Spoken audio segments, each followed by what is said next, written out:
Good afternoon, everybody. Welcome back to another adventure of Mythgard in Middle-earth. I'm Corey Olsen, the Tolkien Professor. Happy to join you with my friends here today. Of course, I'm with my friend Gryfflet, as always. Hi, Gryfflet. He's here hanging out with Frodo Baggins and Gandalf because, you know, that's what he does. He hangs out with Frodo Baggins and Gandalf.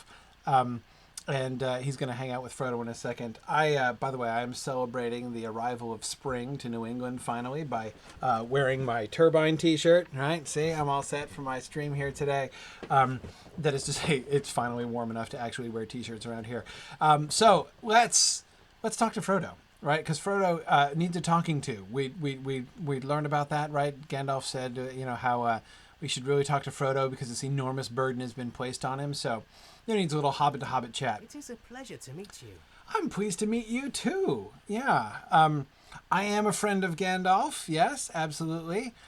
He is a little mysterious, but that's, he's a wizard. It's okay. It's part of the job. He's not entirely himself. There are a lot of things on his mind. Yeah, I bet. It's a place of rest, and I know that Bilbo's very happy spending his days riddling and singing in the Hall of Fire, right? But it feels like I am so far from home. Oh, interesting. So Frodo feeling homesick.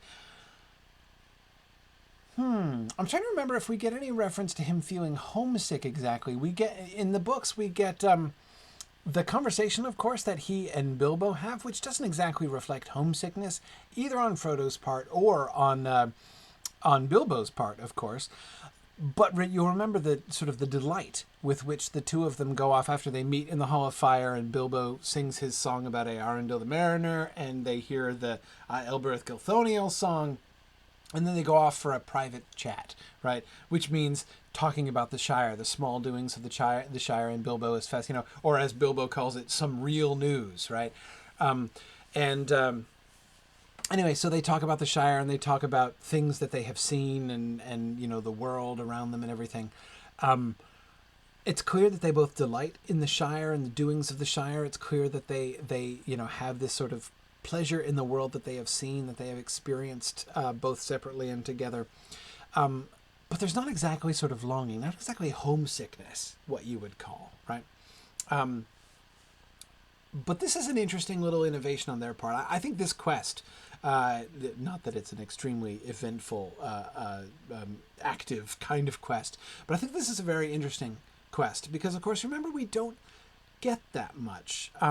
The narrative in the first book, Book 1 of the Fellowship of the Ring, that is right from the beginning of the story up to the flight to the Ford, is not exactly precisely focused on... It's not... Sorry, my volume is too low. Hang on, I'll turn up my volume a little bit. Okay. Is that better? Can you hear me better?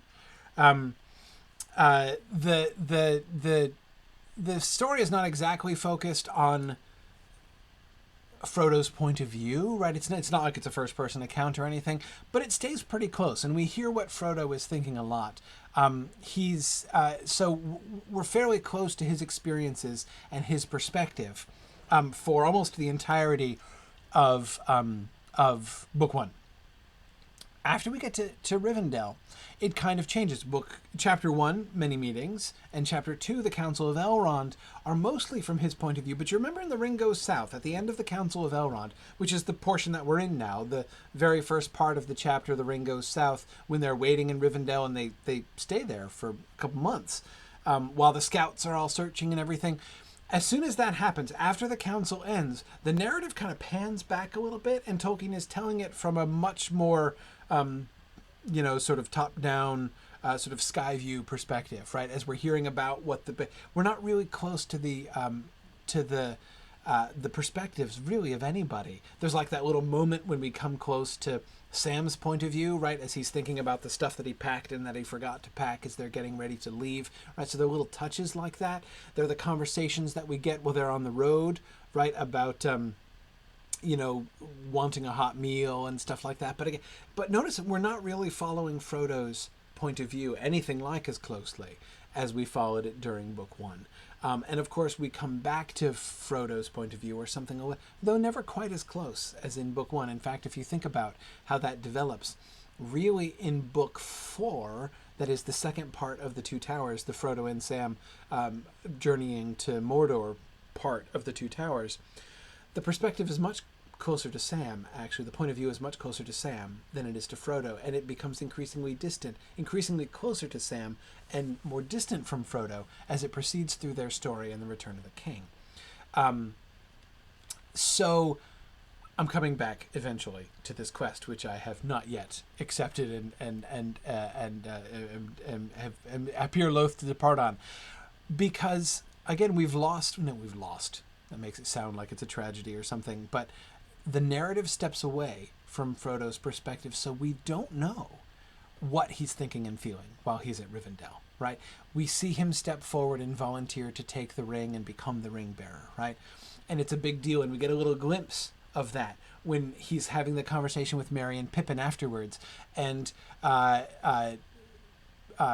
Merry and Pippin are saying that, complaining, Pippin's complaining about how Sam was broke into the meeting, right, and was rewarded for his cheek, and Frodo says, what, reward? You're not thinking what you're saying, right? Doomed to go on this hopeless journey, a reward? Right? So we get a little glimpse into sort of the turmoil in Frodo's own heart, right, as in that time, after the council. So he's taken it upon him, but he's worried and he doesn't know what's going on. And remember that, the little glimpse that we got at the end of chapter 2 of book 1, that is at the end of the Shadows of the Past chapter, that conversation with Gandalf near the very beginning, when he finds out what the ring is. And, he's like, this is no there and back again journey, right? I go to lose a treasure and probably not to return. Now he's got to be, we know he was feeling that even before, right? When he thought it was just, I got to go get rid of the ring somehow, right? Now that he's agreed to become the ring bearer and go to Mordor, certainly what we saw him feeling there in chapter 2 of book 1, he must be feeling a great deal more of that. So the idea that Frodo has a lot of things on his mind and that he's not feeling very restful in Rivendell, and that he, is sort of disturbed like this, makes all kinds of sense. We never see it, but it makes all kinds of sense. And again, I find this another delightful example of the Turbine people really filling in a gap. And it's not a gap in the sense like it's a mistake that Tolkien made, or it's just a consequence of the shift in the narrative of the story, and it makes sense, right? Book 1 is a Hobbit story, right? It starts off as a Shire story, just like The Hobbit started off as a Shire story, right? And it follows the adventures of the hobbits to Rivendell. Once we get to Rivendell and the Council of Elrond, it's a bigger story now, right? Now we begin to see that journey, that story that we've been reading in book 1 is just one part of the larger story, right? That the big story. So it makes a certain amount of sense that as the narrative shifts to that much larger story, of which the Hobbit story is only a piece, we don't get the pure sort of Hobbit focus like we did before. But anyway, so let's see what the Turbine people do as we're trying to fill in, as we're trying to do this fun imaginative experiment. What would Frodo be thinking in these times when he's just sitting around waiting to go to Mordor, right? Even the films don't make any gesture at this, right? I mean, the films give the impression, especially when you're watching the DVDs, and the end of the Council of Elrond is where you have to change the DVDs, right? If you still watch it on disc. Again, even when you're watching the extended edition, we transition right from there to the setting out, right? So there's no clear sense of time passing, and what Frodo must have been thinking as he sat for months in Rivendell, just waiting on the chance to actually go. So, yeah, let's totally take a walk with Frodo. Thank you for the company. You're welcome. Happy to be in company with you. I'm interested to hear what you have to say. Let's stroll. We're setting out to stroll with Frodo. I can't wait for my quest prompts. I am concerned Talk to for Frodo. For he bears a great burden. It is my hope that those whom I have sent to watch over the Hobbit will determine if his mind remains strong enough for the task for which he has been chosen. Whoa. Okay. Gandalf's voiceover has a more explicitly evaluative role for us, right? That we are supposed to, if he's concerned that, whether Frodo's mind is strong enough to continue, right? So we're supposed to actually kind of scope Frodo out here. Hey, Frodo.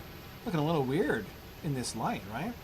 I mean, it's nighttime under the stars in Rivendell. That makes sense, right? Frodo looking a little... Dude, Frodo, when was the last time you took a bath? Anyway, whatever. It's all good, Frodo. I'm not judging, but let's stroll. Can we stroll? This is a fine time. A walk is just the thing. Yeah. I can tell you about my adventures. Okay. That's you like a good adventure story, do you? Okay. Real adventures aren't the same. Yeah. Have I been in, where are we going? This way? Have I been in Rivendell long? Well, off and on, you know. One day I'm popping up to Angmar, next day I'm down in Rivendell, sometimes back and forth. They really send me all over the continent in frankly improbable ways. So you've been here longer than I have, I guess, but I forgot, how do I make myself walk? I don't want to be like stopping and starting running all the time. Sam thinks it's a queer place. Yeah, he does. He does like it. But yeah, it is weird, right? Sam is always conscious, very aware of how different the elves are, right? Even though he admires them so much. Well, I like being an adventurer, okay? I mean, it's kind of fun, like going out and solving problems, and it's a little awkward when you end up like intruding on somebody's like generational grudge against like trying to take vengeance for their dying father. I'm still a little concerned about that from my time with the Tread Galorg, but still, yeah, in general, it's fun. I get to see fun new places. I get to meet celebrities. Here I am walking with Frodo Baggins, and insert to walk, says the chat room. Okay, what happens if you're on a Mac and you don't have an insert button? That's my next question. Okay, anyway, so yeah. So, Frodo, I do enjoy being an adventurer, and it's kind of fun being a hero and having everybody be like, thank you, we couldn't have all done it without you, and I feel like I'm really contributing. You know, Frodo, I mean, you're really central to this whole thing, Frodo, so I don't need to talk to you about contributing. You're not exactly in a contributing role. No, your adventure wasn't like Bilbo's. Though, I wouldn't say it's not like Bilbo's at all, Frodo. I mean, it's a little bit like Bilbo's. But I see what you mean, right? Again, no there and back journey like Bilbo's. Even thinking of the title that Bilbo gave to his memoirs, right? A Hobbit's Holiday. Frodo would never call his journey a Hobbit's Holiday, right? Bilbo could even kind of look back on it afterwards and be all like, that was fun, right? It is beautiful here. Yeah, Frodo's not going to look back on things that same way. It's not like the Shire. Oh, I don't know, Frodo. I think you're excellent company. I agree with you. The beauty of this place is different from the Shire. And actually, I think the game does a really good job of representing that. Both of them are quite lovely. I find the Shire and Rivendell both extremely appealing, very restful, sort of emotionally, places to be in the game. I think it's really neat. But they do feel very different, Frodo. I agree that sort of the beauty and strength of hobbits is very different from the beauty and strength of elves. Dude, anybody would be afraid in your case, Frodo, right? I mean, it's one thing to say, like, the weak must do things because, like, when the strong cannot and everything, but it kind of stinks for the weak person, right? Natural to say, like, you're best qualified to do this because you're so small and can't really possibly do it yourself. But that's not much comfort to the person in that position, right? This is why I think in the Two Towers especially, hope comes up so much. Sam is always thinking and talking about hope because it's about hope. Not what you think is going to happen, not what you're counting on, not what you're planning on, but what you think could happen. So you're afraid for your friends, Frodo. I know they love you too much to let you do it yourself, and you almost wish they didn't. I know you're more concerned about your friends being in danger, and that makes sense. You see how resistant Frodo is at so many points to the inclusion of anybody else, right? He doesn't want to bring Sam along, but Gandalf makes him. He doesn't want to tell you. We got the whole conspiracy, right? And he doesn't want to take anybody else. He's relieved when they finally do. Remember how he defies the advice of Gildor, right? Oh, Frodo, I know what you mean. You should be happy to have such friends, and you're right. You absolutely should, and I know you are. I get it. I get it.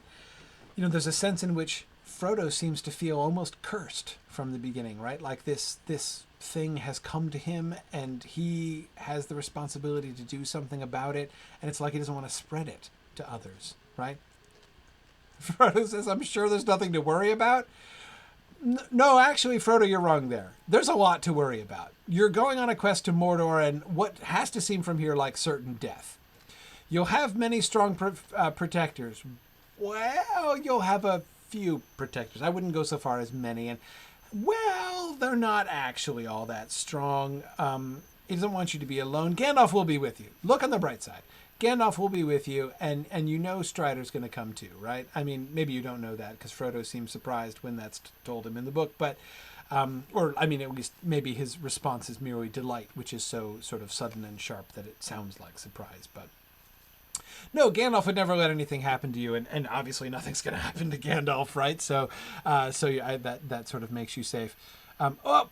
Oh, here comes Sam, right? Look, you shouldn't go off by yourself. Here's Sam worried about Frodo and chasing after him. That is awesome. That is awesome. Sam, can I just shake your hand? I mean, what an honor it is, Sam, to be with you. Wait, what is...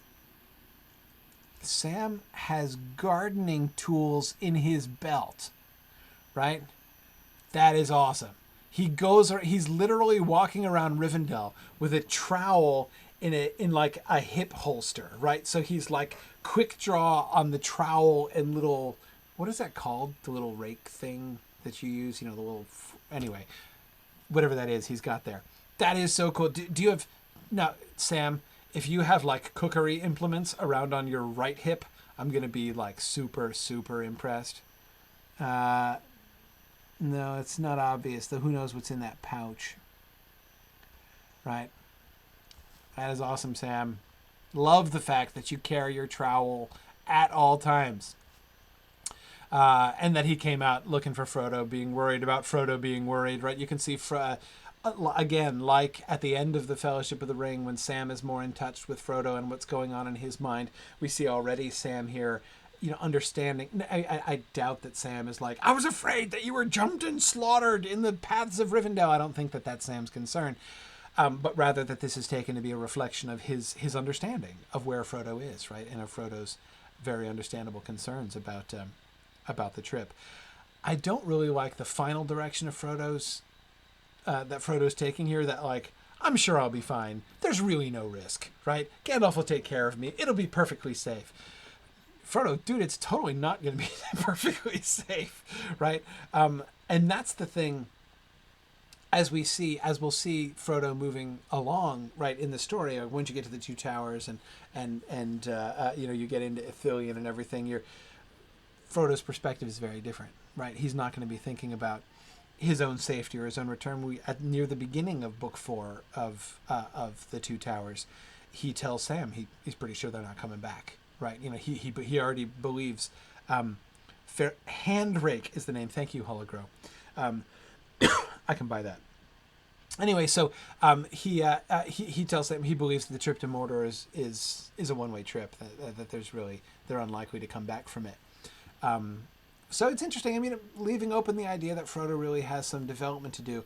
It's a little hard for me to believe that Frodo would be psyching himself up in that particular way, but certainly a natural line of thought. What a lovely walk. It was a lovely walk, Frodo. I appreciate you sharing with me. The night air will do wonders to clear one's head. Frodo, Frodo, what would make this night better? And what I think would clear your head even more? A little tra-la-la-lally action. That's what I think. If we could, find anybody who was, dancing around, maybe near an open-air oven, singing songs that contain lots of tra-la-la-las, it's really, that'll fix you up a treat. I mean, it'll do you no end of good, I would say, but that's me. Maybe, Frodo, you don't feel that same way. But I also enjoyed our conversation, so I'm glad you enjoyed it too. Maybe we will have another, I'm not sure where we'll meet again, Frodo, but because you're going to be headed down south, and I still got business up in the north here. But anyway, yeah, we'll see each other again. Thanks, Frodo. Take care of Sam. And he's all ready in case any spontaneous gardening needs to be made. Maybe things aren't so grim. Well, they are grim, but we just need to, we need to kind of reconcile ourselves to it. But, okay, Frodo, thanks. That was awesome. Hey, Gandalf. Yeah, so I talked to him. He'll be okay. All is well, as long then. as you don't die. Yeah. Yeah, as long as nothing happens to you, he's fine. He remains high in my esteem as ever he did. So if I'd come back to Gandalf with a bad report, would he have written Frodo off? Right? That's it. I'm sorry, Frodo. You've been demoted. He's made of stern stuff. Totally. I mean, I knew that. You knew that, right, Gandalf? So absolutely. They'll give him strength in hard times. His worries are natural to give him strength in hard times rather than bring him to weakness. I hope so. Yeah. Good. May your travels bring you out of danger quickly if they chance to bring you into it. Well, it's likely that they will bring me into it. So I too hope that. Now, what else was I supposed to do here? Oh, right. Go aid Guladir. Of course. Yeah. Let's go find Guladir. So thanks, Gandalf. Bye, Frodo. Bye, Sam. Does he still have his trowel and his hand rake? Yeah, he does. That's awesome. Okay. Now, next time I meet them again, bye, Merry and Pippin. See you guys. Still love your orange waistcoat, Peregrine. Really rocking the orange waistcoat. I think it takes, Mary's got the whole, like, bluish purple thing with fancy trim, and he's looking pretty snappy. But it takes a real man to wear an orange vest with green pants. So I salute you, Pippin. All right. Off we go to, oh man, it's wanting me to complete the riddle game with Bilbo. That is so tempting, but I'm not going to do that right now because I don't have time to hunt around Rivendell for random stuff. I'm gonna go up to help Guladir because there's serious business afoot.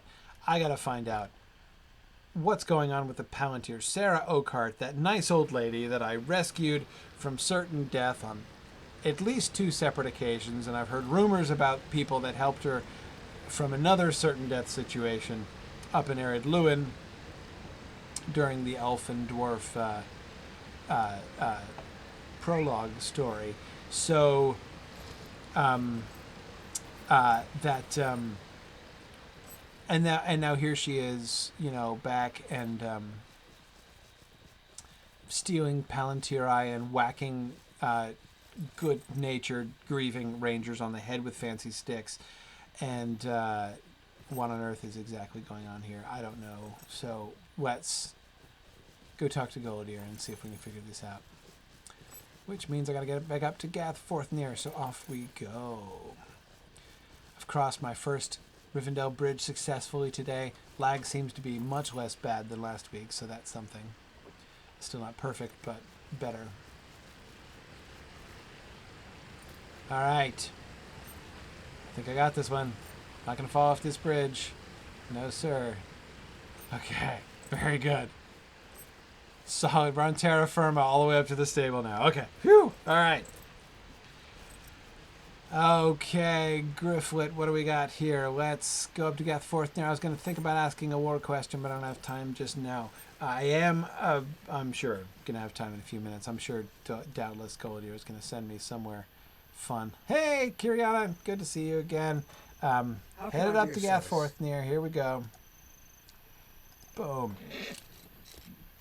Find Guladir, see if he's still as understandably pessimistic as ever.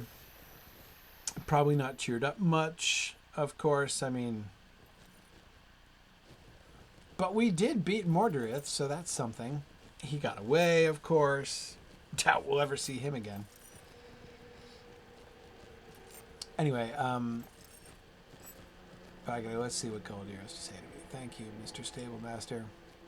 Back to the grim surroundings of Angmar. The shiny black rock, this sort of like these obsidian cliffs up here in Angmar are really cool looking. I think that the visual effect that they've created in Angmar is really appropriate. I've always really liked Angmar. I know I've talked to people in game who find it so like oppressive to be in Angmar that they start finding themselves getting depressed if they spend too long here. I can understand that. I don't think I feel exactly the same way about it. I really admire it. I really like it. But anyway, I can totally understand it. Oh, hey there. Hey, Pine Wolf, how's it going? All right, here we are over here. Hey, Guladeer. What you got? What are you looking at, Guladeer? You got maps here? Yeah, thought so. Maps in a book. Doing a little research, right? A little light reading. No, not light reading. Definitely research, right? Got another one flipped on its face over here. Yeah, you're doing some serious research. Trying to figure out the mystery of how Calder Cobb got a key to Karn Doom. Okay. Yeah, Gandalf sent me to search for Sara Oakheart and the missing Palantir. Absolutely did. I'm the most qualified person for the job. The search will be short. For one of my scouts had found her already. Well, all right. Outside Barad Gularan, my favorite place. The place where the Witch King studied his terrible arts. Really? I thought it was like the guest house for visiting evil dignitaries. That's what it was last time. Now it's like, what, the College of Evil Wizardry? Really? So he studied terrible arts? Do you mean that like he established it as a seminary, like a seminary for evil sorcerers? Or like did he himself, are like his own former professors there? Right? Would I be able to go to Barad Gularan and meet like the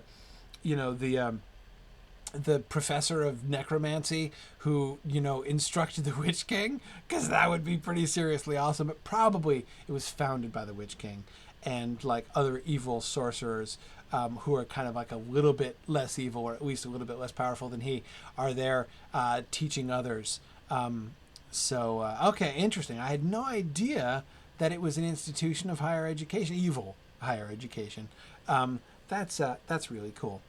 So she's made no effort to conceal her whereabouts, but I can think of no reason this would be so. Wait a second. You can think of no reason why she would make no effort to conceal her whereabouts? Is that what you're saying? So why is she being so open, is your question? Maybe she's just a nice old lady that we saved from death many times, and she's grateful for all the times, and she wants to explain about the apparent misunderstanding about the whole Palantir thing, right? Maybe that's it. Maybe she's going to be like, sorry, I got carried away with the fancy stick. I didn't mean to whack the ranger guy.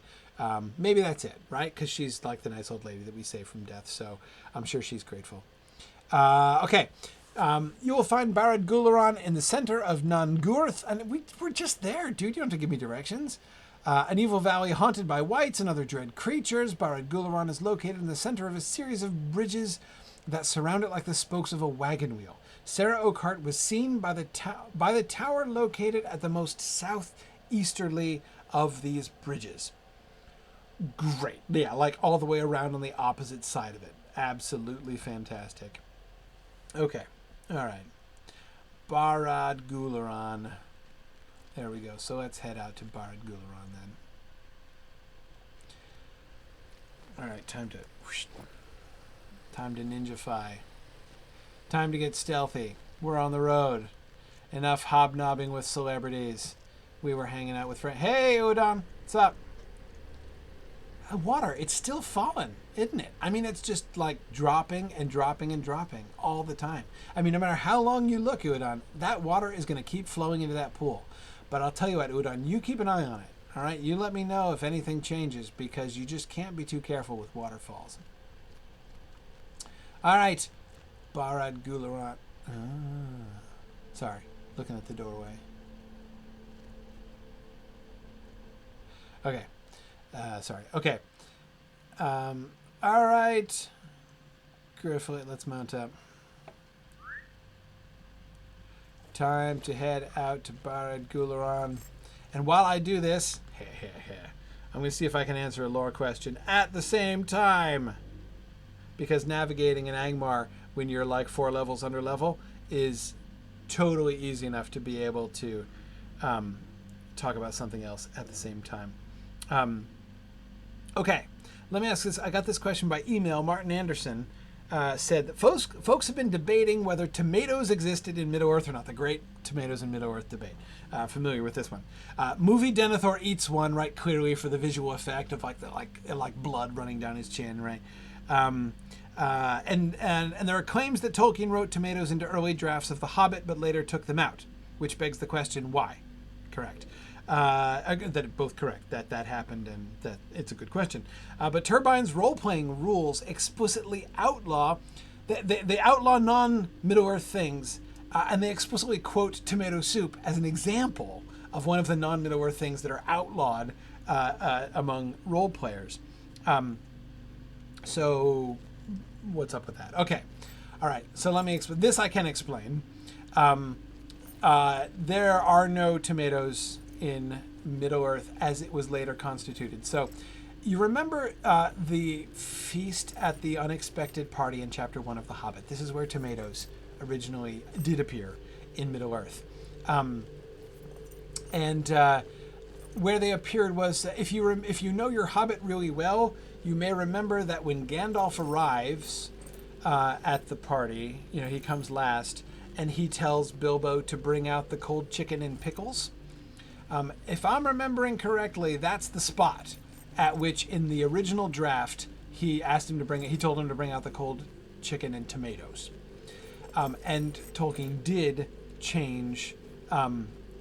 He did change pickles or tomatoes to pickles as he revised that story. So the question, as Martin says, is why? Why did Tolkien make that change? And it is the only reference to tomatoes in Middle-earth. There are no others, so he took out that one, and there aren't any others. So what's going on with that? Why did Tolkien do that? The why is really simple. The why is that there aren't any tomatoes are a New World phenomenon. That is, they came from the Americas, and Tolkien didn't want to. Okay, let's see. If somebody else wants to lead, I'm totally cool with that. Nice barding there, Pine Wolf. Both of you have really fetching horse barding. I just have a little saddle blanket, which is like kind of nice, but nothing like as nice as that. Wow, really impressive looking steed there, Pine Wolf. That was good. But anyway, okay, I'm gonna just head off. Feel free to cut in front of me if you guys want to and have a better idea of where you're going than I do. So, okay. So tomatoes are from the New World. And Tolkien wanted to be consistent because you'll remember that the story takes place in a place which is going to be the northwest of the old world, as he says. So that is to say, the rough greater area of like England and Europe. So I'm trying to circle around. How far around do we have to circle to get around? We have to go over this way? Yeah, all the way this way? Okay. All right, I'll follow you, Pine Wolf. And your snappy-looking horse. Okay, so this way, huh? I agree. So he didn't want anything that had to be brought over from the Americas, by subsequent European explorers. And that's why he took out tomatoes, because once he had sort of situated Middle-earth as a consistently conceived of world, and placed it sort of historically and geographically in that kind of approximate fictional relationship with our world. Once he'd done that, okay. Is this the path? Are we almost there? Getting there? Once he'd done that, he went back and made changes. You'll notice that he makes the tomatoes thing is not the only thing that he changed. Though some of them kind of aren't as noticeable, because a lot of them are linguistic. One of the most significant of these is pipeweed, tobacco. He leaves tobacco in, but he stops using the word. The word tobacco is the word that he uses in The Hobbit. But he ceased to use the word tobacco because it's a modern word. So he kept he sort of kept the stuff, but I thought that was going to happen.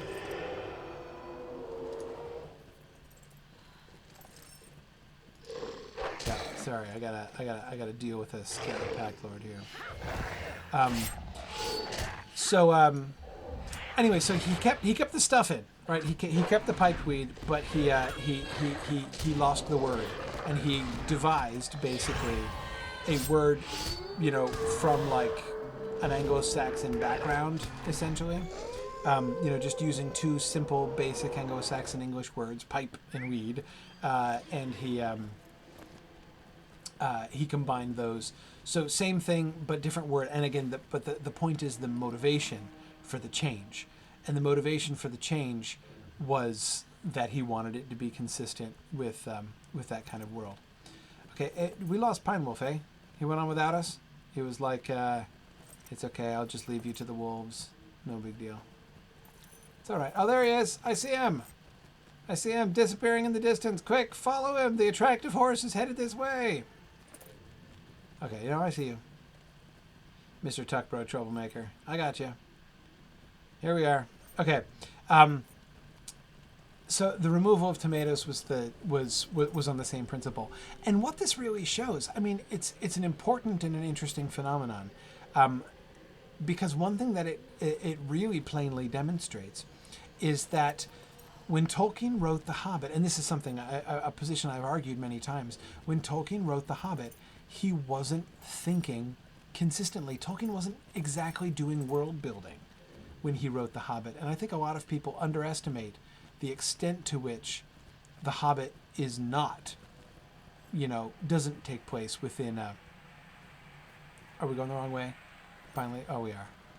Okay, sorry. It's really easy, it's very natural to read The Hobbit as if it takes place in basically as if it were entirely consistent with The Lord of the Rings. But it's not entirely consistent with The Lord of the Rings. But more importantly, it's not just that there exist inconsistencies. The point is that he wasn't even attempting to be as consistent in The Hobbit. That wasn't a goal. He wasn't really even doing world building yet. He was telling a story. And that world grew as the story developed. And so when he got to The Lord of the Rings, a lot of things, and this is why you see some of the other changes. Another thing that I would put into this category, it might seem to put stone giants in the same category as tomatoes, but I essentially do, not for the same reasons, not because stone giants are only found in America, but because they don't, it fits in the category of things that were brought in as sort of a fun element, for one reason or another, brought in as a fun element of the original story he was telling in The Hobbit, but they just don't fit within the world of the Lord of the Rings that he's building afterwards. So he takes them out. He takes out the stone giants, he takes out the tomatoes, he changes tobacco to pipeweed. These are the kinds of things that we see happening between The Hobbit and the Lord of the Rings as this world has grown and developed, and he's made the firm decision to connect it back with his old legendarium, right, with the first age stuff that he'd already written, all that Silmarillion material. He had not very clearly made that decision in The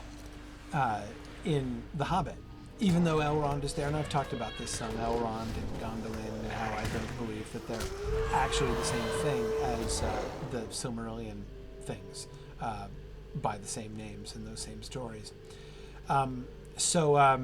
Anyway, that's maybe more of an answer than you were looking for with the tomato thing. But the tomato is interesting because it is kind of it's a very definite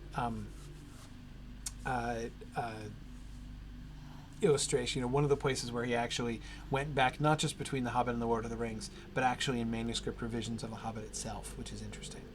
Okay, hey, Sara Oakheart. So it's all been a mistake. I mean, you look mad, right? And you're still in these ragged clothes. You're still dressed in rags like you were when I rescued you. I mean, it was natural. It was understandable, right? When you were all dressed in rags when I rescued you last in Fornost, because you'd been a prisoner, right? But I'm sorry to see you. I haven't had a chance to get a shower or anything, but I guess stealing Palantiri and whacking rangers on the head kind of distracts you from things like personal grooming. Who are your friends over here? Gorthorok. Whoa! Aggressive friends. Yes, they are. Okay. Yeah, can I get a hand with that? So, look, these were Sara Oakheart's friends. I just thought maybe, you know, they were hanging out. I wanted to go over and say hi. You know, see if they had funny names. But I guess not. So, okay, we'll just stay here then and not talk to your friends. Sara Oakheart, your friends are mean. They just, like, pounded me into paste. Yeah, that was so uncool, Sara Oakheart. Not to mention the whole Palantiria thing. What's up with this? You're glad that I've come. Yeah, well, no problem, you know. Yeah, the time has come for us to discuss several things, starting with your mean friends over there. You've been helpful in many ways to me and my friends. No, I have not. I did not help your friends over there at all. I mean, other than to give them a little exercise, I suppose, but a very little, frankly. We have much to talk about very soon. I thought we were going to talk now. I need your help one more time, young one. Oh, we're going to talk in the quest, are we? Okay, fine. Anyway, yeah, I've been a great help to me in your travels. I know, right? See, I thought so. Gularan, is all worried, but she just wanted to say how grateful she was. We'll talk, but you have a last favor to ask. Okay, what? You need to be saved? If it's from those trolls over there, I'm not sure I can help you. You need help getting to the heart of this place. I'm afraid I will not be able to make it on my own. I don't know, you run pretty fast. I remember from Phonos, man, you can really book it. And if you can run away from danger half as fast as you can run into it, then they don't have a chance to catch you. But help you this one last time. Can we talk about the Palantir, though, first? Like, you stole the Palantir and you whapped Gularan on the head. And I kind of think that those actions need an explanation before I lead you into the heart of anywhere. Especially, like, because I know it's an evil place, full of unspeakable horrors. I know, like, have you seen, like, the undersecretary of the necromancy department, right? It's terrible here. But I will guide you true. Well, Sara Oakheart, I got to tell you, my confidence in my faith in you has been shaken a little bit by the whole stealing the Palantir thing. But, oh, I can't, yeah, sorry, Kiriana, I gotta leave the fellowship here. It's just me and Sara Oakheart. This is between me and Sara Oakheart here. To come with me. Okay. All right, Sara. I am a little worried here, A and mysterious note from the strange Sara Oakheart bade the heroes who saved her to meet her at the gates of Barad Gularan, the ancient retreat of the Witch King of Angmar. The retreat of him. Seeking an answer to the mystery of the old woman, Gularan ascends. Yeah, Gularan ascends. Okay, seeking a mystery to the mystery of the... An answer to the mystery of the woman. Hey, what can you see out the windows? Oh, look. It's a bunch of bleak, black landscape. Yeah. Yeah. Okay, you can totally see the train. Nice windows, though. I mean, seriously. Who do they get to clean these windows? I mean, dang. It's a lot of window. Right? They get awful fogged up, and then you get... Anyway. So this is nice. Is this like, the admission center for, like, the evil University of Barad Gularan, Sara Oakheart? Here, hang on. Just in case you leave without me. Because I don't trust you, Sara Oakheart. I don't trust you not to go pelting off in a weird direction, but look at the carpet. Ah. Yeah, Gryfflet's friend Wiggin told him about a carpet like this.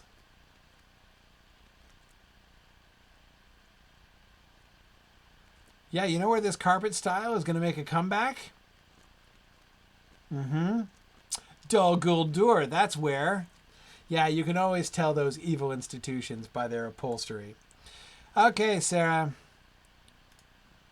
Come. Yeah, I'll help you one last time. I guess it's okay, but I still want an explanation. Yeah, being the frail old woman that I am, yeah, no, I saw you wield that staff and whap Gularan on the head. I don't buy that, really. And I've seen you run, what's more.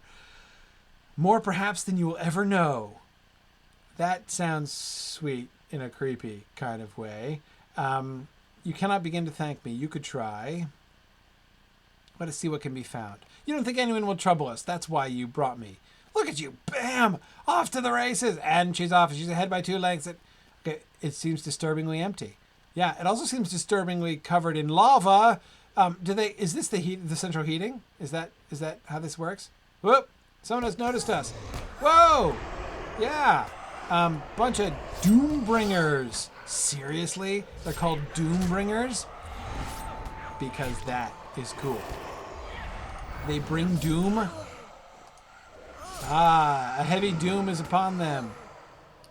Get him, Sara Oakheart. Good to see that you're not just standing around crying like you used to do. You seem to have grown as a person, Sara Oakheart. And I think that that's really, I'm sure that's all to the good. Yeah. That's right. Beware the hobbit and the old lady with the fancy stick. Oh, more! More doom yet to be brought. I got you, Doombringer. Oh, come on. Do the disappearing and reappearing thing. That's lame. If you're going to bring the doom, bring the doom. Bring the doom straight up. Yeah, you know. Like a... You gotta... Okay, you can't exactly man up. I guess you could ghost up. Spirit up. I don't know what exactly that would be. Oh, people are concerned. Do I have any hope tokens? I think I have hope tokens somewhere. Yeah, I do. Look, there's a hope token. How long does a hope token take effect, huh? A while. All right, let me finish meeting out some doom here to the Doombringers. Oh, I should probably heal myself, arguably. Yeah, that probably would be handy, seeing as I'm getting pounded on.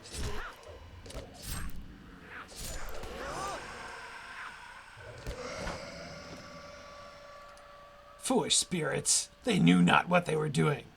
That's right, which was messing with me. Right? Because I'm your protector here, right? That's totally what's happening here. What's happening here is that you are the innocent, helpless lady who wants to come to the center of the place of doom here, the evil university, for purely, probably altruistic reasons, and we're walking over lava. How am I doing this in bare feet? There's sounds up ahead. It seems that many people are behind this door, probably waiting to jump out and attempt to kill us. Yeah, probably so, Sara Oakheart. Let's see, let me,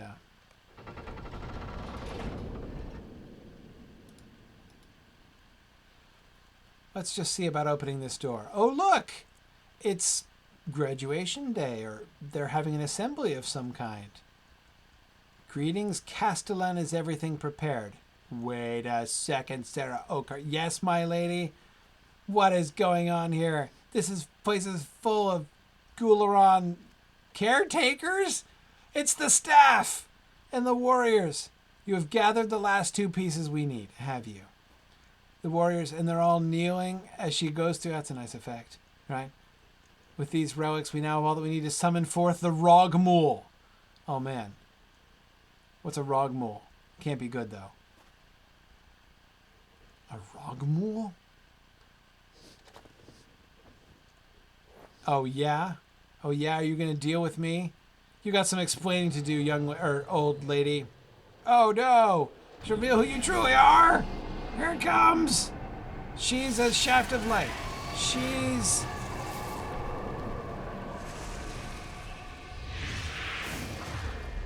Amarthiel! No way! I see you as you truly are, which is a great deal taller. Good grief. The Scourge of the North, the champion of Angmar. Oh no! Mordorith has fallen. Angmar is weakened. Yet Angmar is not without allies. Great Lord Sauron, I call upon you for aid. This is going downhill fast. You serve me now in Mordorith's stead. Oh no. Wait, was it you seek Narchuil, for I need its power if I am to bring the shadow down upon Eriador? What's that? I don't know. Amarthio. Ooh. Oh, wow. Voiceover from Sauron. Seriously. It's been bold. The Lords of Umbar will aid you? Really? Like, people, you send people all the way from Umbar?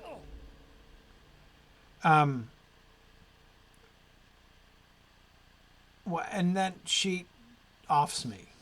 So then she comes down. Now be gone, fool. Once I have Narchuil, all hope for the pathetic people, your pathetic people will be lost. Oh, man. So Amarthiel. So those of you who don't know the game and know this story already, you'll remember that Amarthiel was the one who we learned about this when we were in the North Downs, right? So when we were learning about the history of Fornost, we heard the story, not in Tolkien. This is a LOTR story. That Fornost, when it fell to the Witch King, it was betrayed from within by those 4 captains of the guard, and Amarthiel was a smith, right? And she was like no end helpful, right? And these 4 captains of Fornost were corrupted by her, and they're the ones we had to chase her, and they've become those elemental wraiths, and right, we had to go about and collect the hilts of the accursed swords that they committed suicide with. Remember that stuff? We did that before. So Amarthiel was the one who was behind all that, the champion of Angmar, and she's back. Notice how this introduces a really fun sort of, I don't know what, like it introduces a fun like double entendre on the Mordorith's name, right? He's called the false king. Remember, I've been talking about, like, in what sense is he the false king? Like, who's the real king? The Witch King is the real king? I mean, but why false king? I mean, he's like he's not usurped the Witch King. He's doing this in conjunction with the Witch King. So why false? And then, well, because it seems like it's like almost like a kind of foreshadowing, right? Amarthiel, she's the real leader, so she's like deposed the false king. So that's kind of interesting. Can I still turn? No, I can't turn.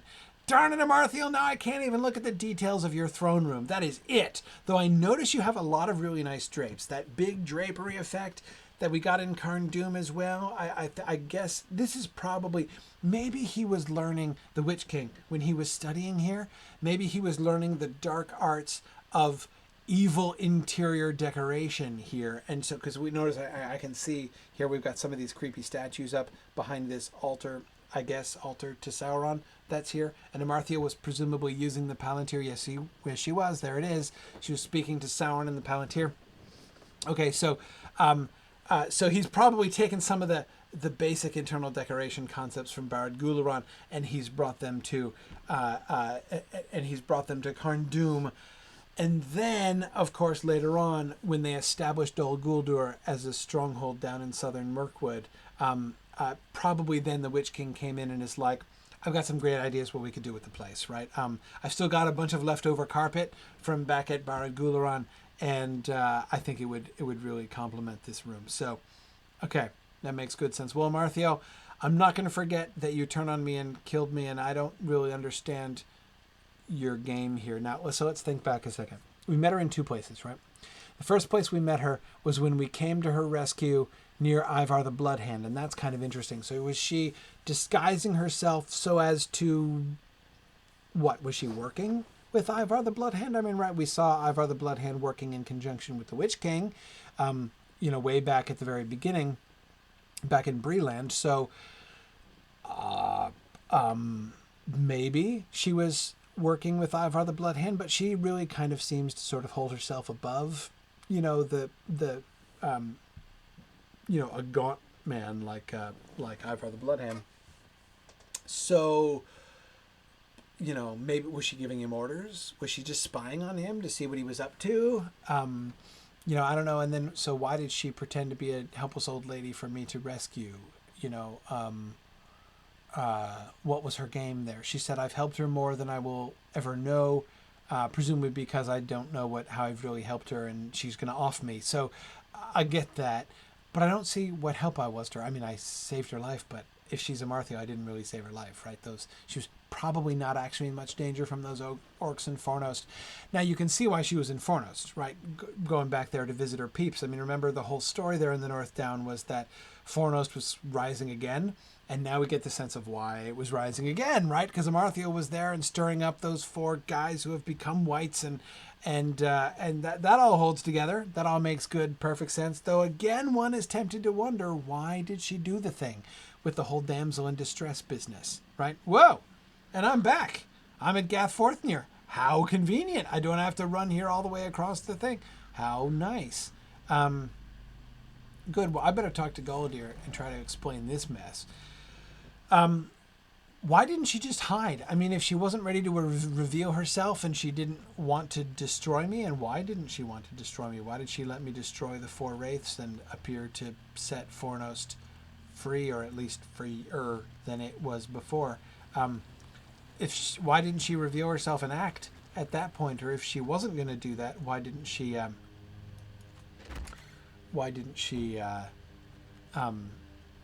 just hide? You know, why would she bother with the whole I'm going to disguise myself and let you rescue me kind of thing? Not sure. Greetings. Hey, Guladir. Yeah, totally bad news, right? To think that Sara Oakheart was all along an agent of Angmar. I know, I've been trying to piece this out, Guladir, and I'm telling you, I'm a bit stumped. If she's indeed the same Amarthiel of which only legends speak, and I have a sinking feeling she is, Guladir, evil are the days to come. Yeah. Yes, I've been considering what I've learned, and I still have some more consideration to do, I think. Okay, you don't know who the servants from the south are, but rumors reach me that the Knights of Mordorith may be in the south. Perhaps it is they whom she speaks of. Okay. It worries me that the Knights of Mordorith could be reclaimed as Amarthiel's own forsworn. Yeah. I mean, what, so they're going to forswear their allegiance to Mordorith and swear their allegiance and re-swear? We would be her, like, re-sworn, right? Anyway, okay. We must find out where she's going next, but more importantly, we need to eliminate the threat of Mordorith's minions. Wait, that's more important than finding out what Amarthiel is going to be doing? I know what she's doing. She's looking for Narhuil. Don't know what it is, but that's what she's doing. She needs its power, she said. So I'm totally on it, Guladir, but you don't want to know, so that's fine. There are 3 places to return to that may offer clues to the whereabouts of the knights. Coombe in Breeland, Ostgaruth in the Lone Lands, and Esteldine, the refuge of my people in the North Downs. Okay. Speak to Constable Underhill, Frederick the Elder, and Direvun, the Watch Commander of Esteldine. Oh, is that his title? He's Watch Commander? Okay. Tell them I sent you and do as they ask. Report back to me when you are done. All right. I'll do that. Okay. All right, Guladir. We got this. Don't worry. We'll take care of the Knights of the South, and we'll find out about Amarthiel.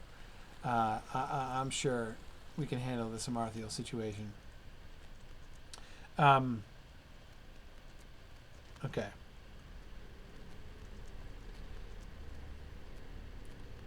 All right, so I'm heading to Coombe, so let's do another lore question while we do this. One just came in. Dundelzan asks, who enforced Isildur's curse on the Oathbreakers? What an excellent question. I always say it's a really excellent question when I don't know the answer, because I don't. But I was just thinking, Dundelzan, I was just thinking about the Oathbreakers. The use of the word forsworn was really making me think of the Oathbreakers there. I don't think that's what she meant exactly, but okay, let's see. Let's go to Rivendell. Let's do some swift travel here. Okay, so recap. So we know that the ghosts, right, these shades of the dead that are the Oathbreakers, it's because they broke their oath to Isildur that they have not been allowed to rest, right? So they've all died, but their spirits have not departed from Middle-earth. They've been kept here in some way, like by some power. They've been kept here.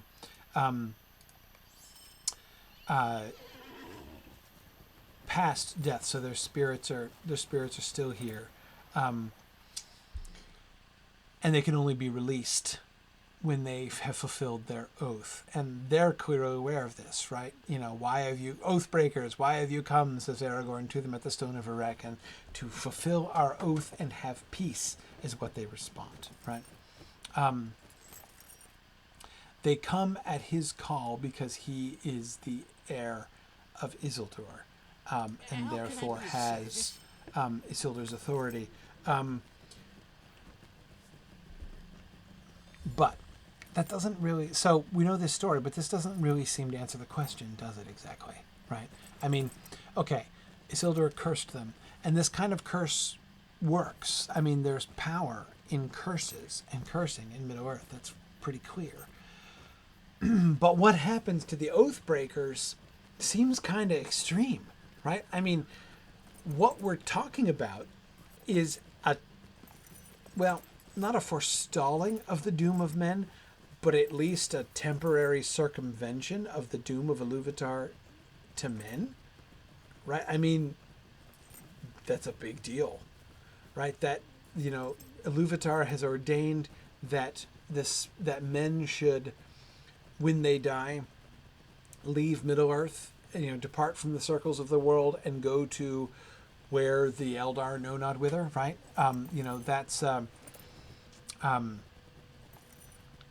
That's the doom of Iluvatar, right? That's what's supposed to happen. So the Oathbreakers' spirits are essentially being held in Middle-earth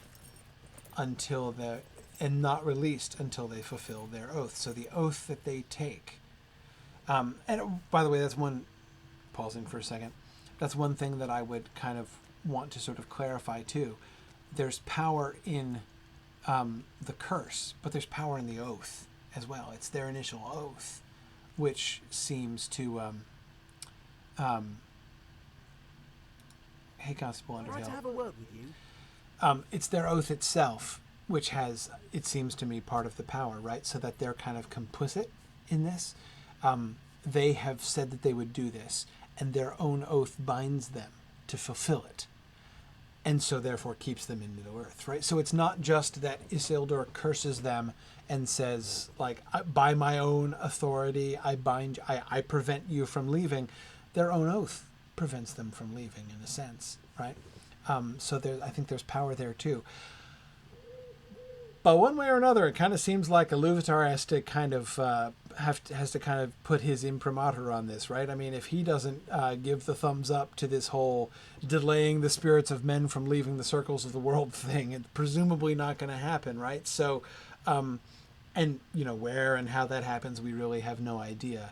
Again, I would think when thinking about it, I would focus on that combination of oath and curse, not just curse, but oath and curse, both of which are highly efficacious in Middle-earth. They do things. They have power. But again, what's done is pretty extreme. So, you've got to think that some higher power is, giving it the go-ahead. Okay, yeah, so Guladir says, who's Guladir? No, I suppose you wouldn't have heard of him, right? Never having been to Angmar or out of the Bree lands, presumably. He sounds like one of those rangers. Yeah, he is. Kind of like Thoradin, except more deeply scarred, right? If he's anything like Thoradin was, I don't see any reason to doubt him. Yeah, no, he's not. Thoradin was awesome. You're right. Yeah, the ranger who died so long ago, it seems now. Yeah. Okay, well, I'm not sure about this knight that you speak of, but there's a new threat in the Chetwood, one much more powerful than anything you've come across in the past. Okay? Perhaps he is the knight you seek. You can find him at his camp near the evil idol in the Chetwood. So it's like known. There's like an evil idol in the Chetwood. And, okay, not hard to find. So there's this idol. Everybody knows about it, but nobody really goes there, I guess. Fine. Let's go pursue the Knight of Mordorith in the Chetwood. Why is a Knight of Angmar coming to the Chetwood in the Bree lands? Now let's brainstorm here. What would the False King or his minions have to gain in the Chetwood? Does that imply... So, at first when he said there's that evil idol, I was thinking, okay, so maybe that's evidence that the Angmarim are there, right? So, this dude, who's probably not alone, maybe he's alone, maybe he's a free agent, maybe he's an independent operator, but anyway, there's this guy, this powerful servant of the false king of Angmar, and he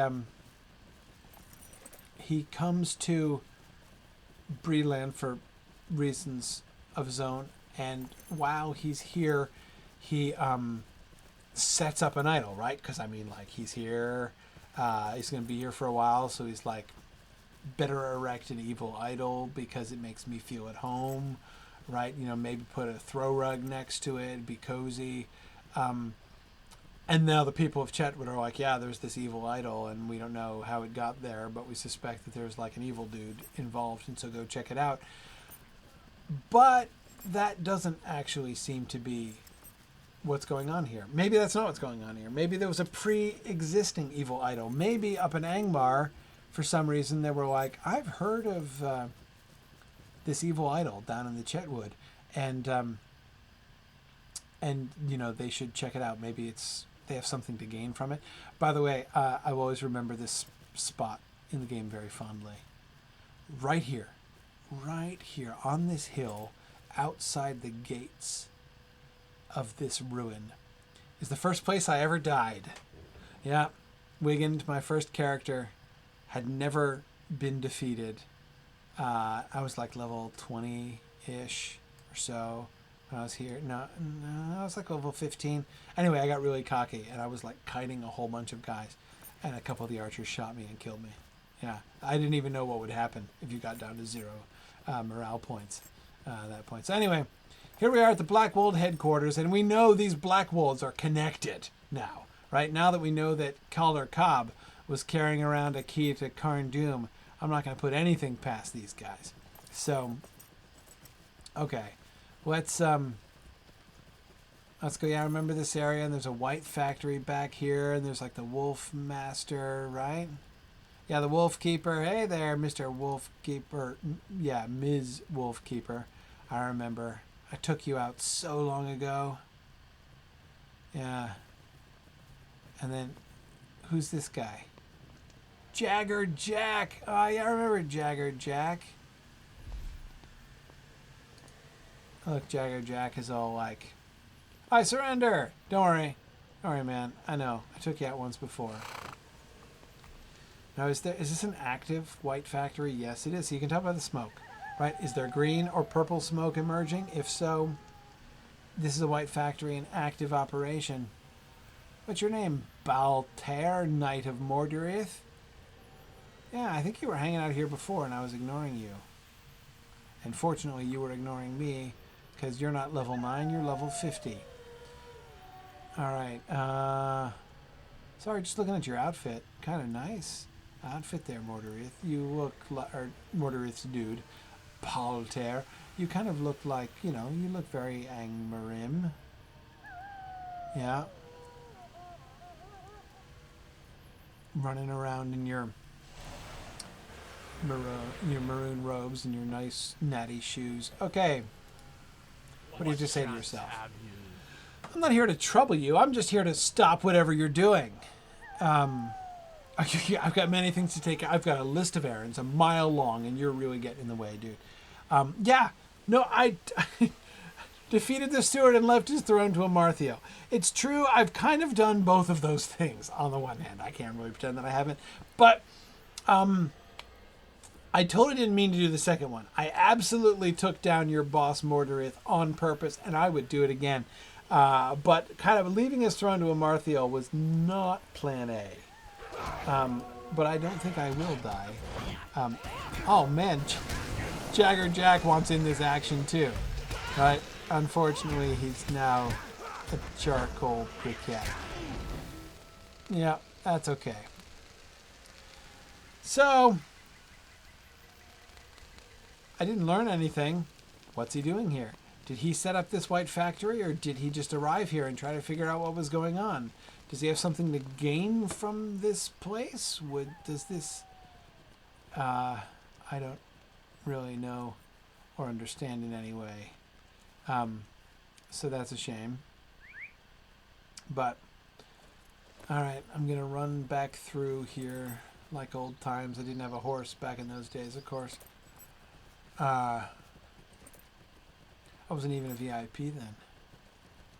Good times. Good times. Alright. Blackwold headquarters in the Chetwood. It's always really nostalgic coming back to Breeland. I remember the days when I was... Okay. I mean, goodness, Gryfflet was here, but it was ages ago. Jagger Jack. I barely remember him. Off we go to find... Go back to the... not to the Chetwood. We're in the Chetwood. We'll go back to... What's his name? Constable Underhill. Not one of the Underhills from Staddle. He's one of the Underhills from Coombe. Okay. Oh, I remember how these spiders used to almost kill me. All right. I don't have time for another lore question, I think. I'm not sure I'm going to make it too far, but maybe I can get to all three people. Direvon, Constable Underhill, and who's the other guy supposed to be talking to? Oh, and Oscar Ruth. Yeah, Frederick the Elder. Yeah. Well, they're easy to find. Maybe I can do that. Yeah. Okay. Oops, sorry. Back into Coombe to Constable Underhill. It's Constable Wren. Hey, I remember you, Constable Wren. Still standing there at the crossroads and not really doing much. The guy whose treasure I helped to find. That's right, Ted. I'm talking to you, Ted Pickthorn. Very good. Whoa. Lagging again in Bree. Alright. Come here, Constable Underhill. Hello there. Yeah, I sought him. I killed him, didn't learn anything. Hope his mere elimination will help, I guess, but I'm not any more illuminated, but that's okay. Not often get heroes of your ilk in these parts. Yeah, I get Constable Underhill, who used to be just giving me, odd jobs, is now calling me a hero of my ilk, right? I am kind of a hero to ilk everywhere, I would say. But you're welcome. You're welcome. Glad I could come and take care of your little Knight of Mordorith infestation problem you had going on in the Chetwood there. Tell Guladir that your deed is done, and I'll make sure we do something about that dreadful idol. Yeah, you don't even want to know what comes out of those things. It seems to attract an awful lot of attention. Yeah, I'm sure it would. Okay. Who next? Back to the...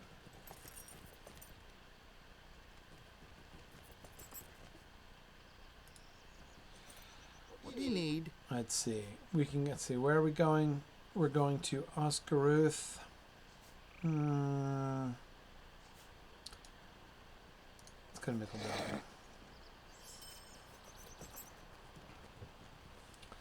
Somewhere we can swift travel to. And we're going to Esteldine. Because I think from here I can go to Esteldine, but I want to go to Oscaruth first. All right, we're doing some traveling here. Hey, Anfast Tunnery. Good to see you back again. How do you do? Bounder Gryfflet. Back on the job. And get to Tinadir.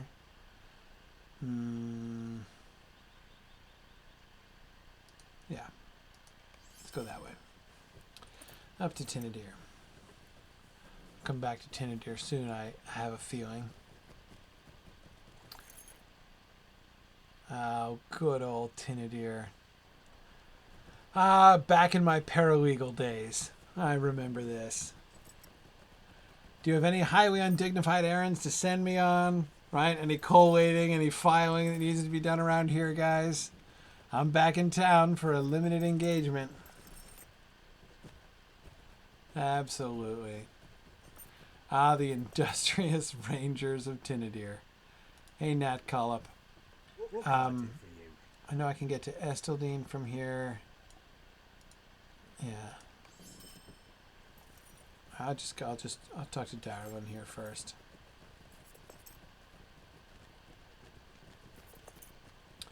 since that's faster to get to from here. I love how you have to gallop all the way back across the bridge and up around the corner before it will swift travel you. I love it, especially when you're doing swift travel to Ostvarad, and it's like, first ride halfway to Ostvarad, and then vanish and go the rest of the way. But I shouldn't complain. I mean, if you look at the distance that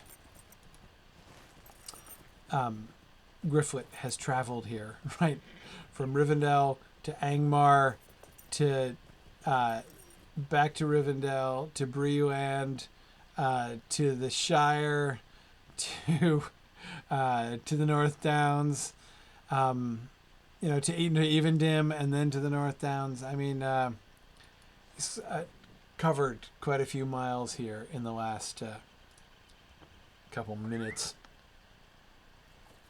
All right. Well, the Blackbolt scout insulted me as I rode by. Said I'm a waste of his time. Obviously, the feeling was mutual as I didn't stop my horse. But, all right. Yeah, we are just about finished. I should let you guys go here in just a couple minutes. Let's see what Darvin has to say.